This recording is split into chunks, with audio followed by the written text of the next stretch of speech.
I believe that a world without ideology could be created if what were put in place of ideology were the notion of the realization of the good, the true, and the beautiful.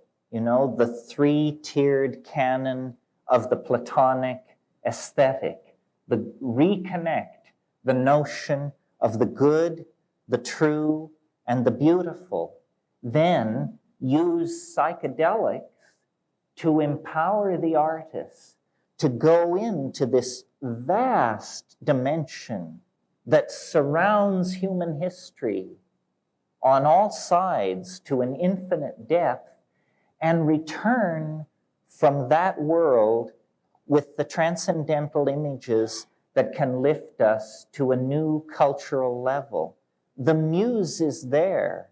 Now, in order for this to happen, there is an obligation upon each one of us to carry our ideas clearly, because in the same way that a gene must be copied correctly to be replicated, or it will cause some pathological mutation, a meme must be correctly replicated, or it will cause a pathological mutation. For instance, I would say what the Nazis did to Friedrich Nietzsche's philosophy was a miscopied meme became a toxic mutation inside a culture. So the truth of the immanence of the mystery is breaking through all the structures of denial of the male dominator paradigm that has been in place so long.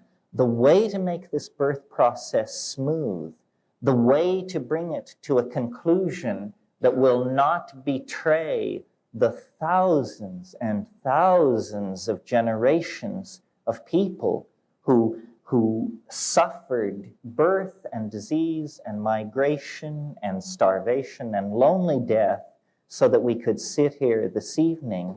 The redeeming of the human enterprise all lies then in helping this thing come to birth. And each artist is an antenna to the transcendental other. And as we go with our own history into that thing and then create a unique confluence of our uniqueness and its uniqueness, we collectively create an arrow out of history, out of time, perhaps even out of matter, that will redeem then the idea that man is good. Redeem the idea that man is good. This is the promise of art, and its fulfillment is never more near than the present moment. Well, I don't really think of it as the Nietzschean Superman, but something you said, you know that poem by Yeats called Sailing to Byzantium?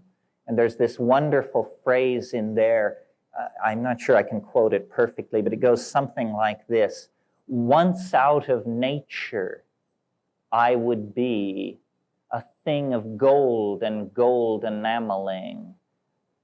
Once out of nature, he means once he's dead.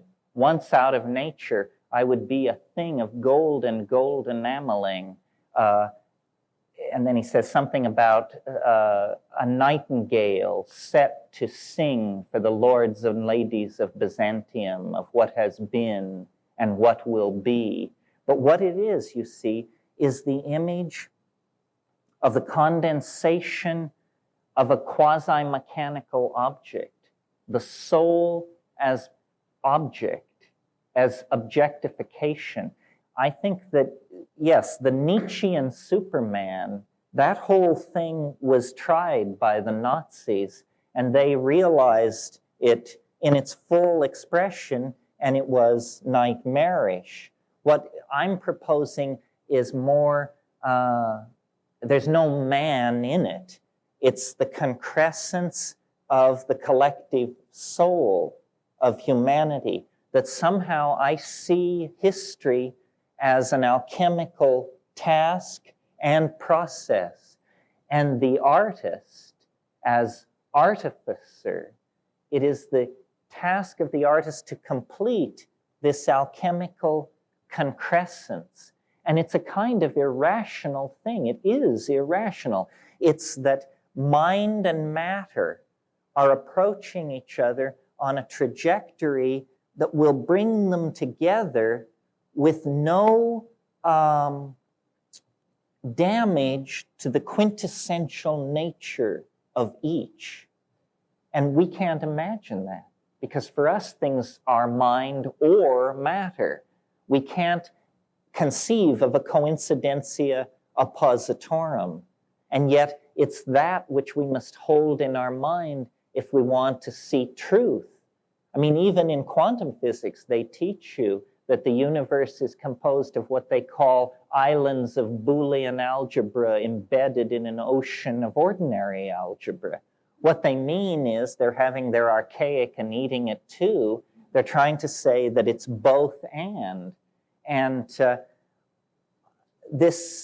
it is an irrational process. It isn't a Nietzschean program of realization. It's a kind of an opening. Something wants to be born.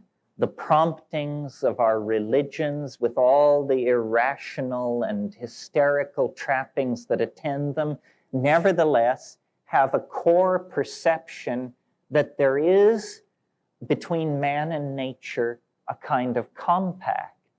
And this compact it will be redeemed. I mean, I really think that this is the psychedelic faith, that we are the prodigal species. We have descended into the inferno of matter to try and recover the pearl of immortality. The pearl of immortality is the perfected and reconstructed earth. And somehow we are to be the critical factor in this equation, or the point species. We are not acting for ourselves. We are the energy manipulating species that I believe carries the hopes of all life. All nature is watching this drama. The life of our star is finite. The life of the planet is finite. But potentially, self-reflecting understanding may be, in fact, immortal. And yet it is breaking out of the trappings of matter. And this is a process so large, so strange, that I don't think a single mind can encompass it within a single moment. It's something that we triangulate over and over again. And then it shows us how the world really works. And when you understand how the world really works, I'm beginning to get just a hint of it. It works through love and dream and intention to connect. Through love and dream and intention toward connection.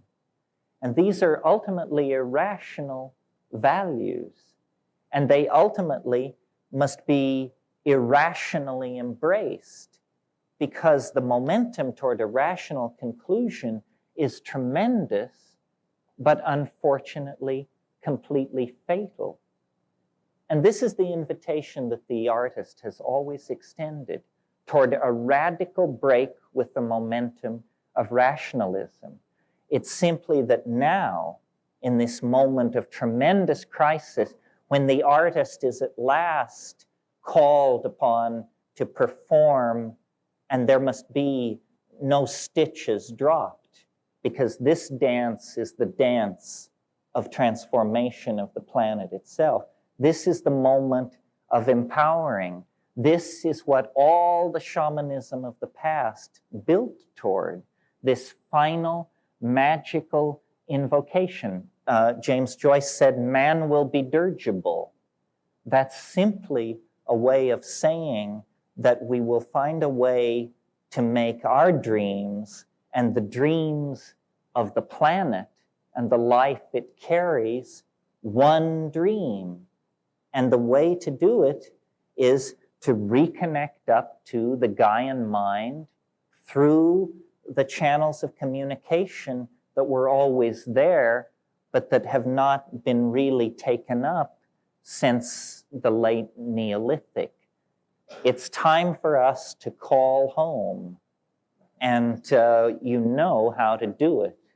It's just a matter of having the courage to do it, to act, and then to have that empowering act spread back through the psychology of the planet.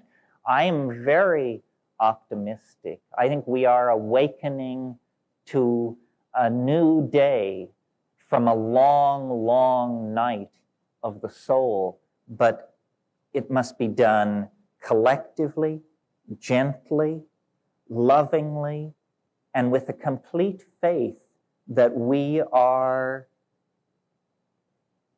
an infant held in the arms of nature, that nature wants this to happen, that we are not an aberration.